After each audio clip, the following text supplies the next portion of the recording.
The Great Kapok Tree by Lynne. First published 1990 by Houghton Mifflin Harcourt. Two men walked into the rainforest. Moments before, the forest had been alive with the sounds of squawking birds and howling monkeys.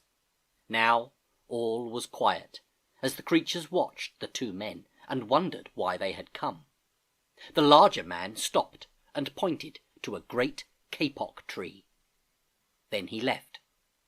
The smaller man took the axe he carried and struck the trunk of the tree. Whack! Whack! Whack!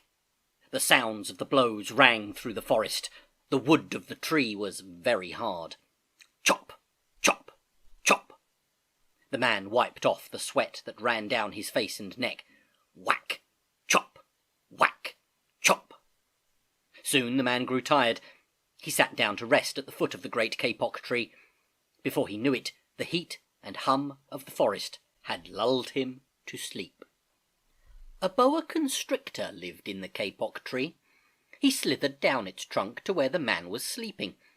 He looked at the gash the axe had made in the tree.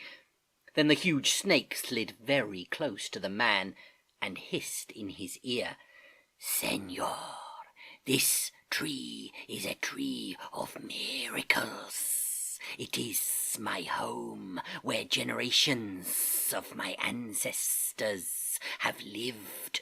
Do not chop it down." A bee buzzed in the sleeping man's ear. "Senor, my hive is in this kapok tree, and I fly from tree to tree and flower to flower collecting pollen. In this way I pollinate the trees and flowers throughout the rainforest. You see, all living things depend on one another." A troop of monkeys scampered down from the canopy of the kapok tree. They chattered to the sleeping man. "Senor, we have seen the ways of man. You chop down one tree, then come back for another and another. The roots of these great trees will wither and die, and there will be nothing left to hold the earth in place. When the heavy rains come, the soil will be washed away, and the forest will become a desert." A toucan, a macaw, and a cock of the rock flew down from the canopy. "Senor," squeaked the toucan, "you must not cut down the tree. We have flown over the rainforest and seen what happens once you begin to chop down the trees. Many people settle on the land. They set fires to clear the underbrush, and soon the forest disappears. Where once there was life and beauty, only black and smouldering ruins remain." A bright and small tree frog crawled along the edge of a leaf. In a squeaky voice, he piped in the man's ear. "Senor, a ruined rainforest means ruined lives. Many ruined lives. You will leave many of us homeless if you chop down this great kapok tree." A jaguar had been sleeping along a branch in the middle of the tree. Because his spotted coat blended into the dappled light and shadows of the understory, no one had noticed him. Now he leapt down and padded silently over to the sleeping man. He growled in his ear, "Senor, the kapok tree is home to many birds and animals. If you cut it down, where will I find my dinner?" 4 tree porcupines swung down from branch to branch and whispered to the man, "Senor, do you know what we animals and humans need in order to live? Oxygen. And, senor, do you know what trees produce?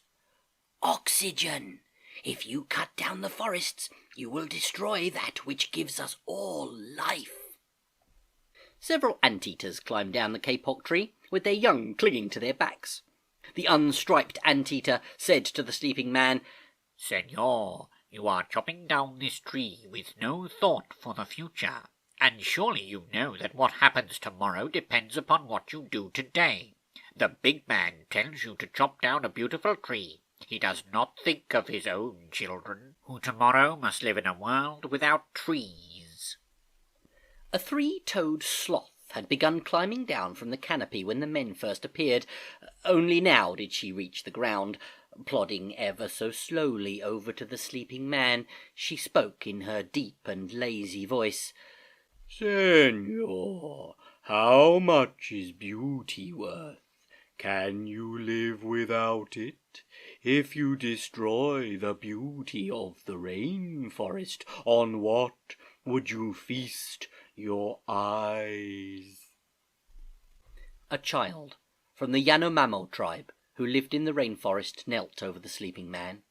He murmured in his ear, "Senor, when you awake, please look upon us all with new eyes." The man awoke with a start. Before him stood the rainforest child, and all around him, staring, were the creatures who depended upon the great kapok tree. What wondrous and rare animals they were! The man looked about and saw the sun streaming through the canopy. Spots of bright light glowed like jewels amidst the dark green forest. Strange and beautiful plants seemed to dangle in the air, suspended from the great kapok tree. The man smelled the fragrant perfume of their flowers. He felt the steamy mist rising from the forest floor, but he heard no sound, for the creatures were strangely silent. The man stood, picked up his axe.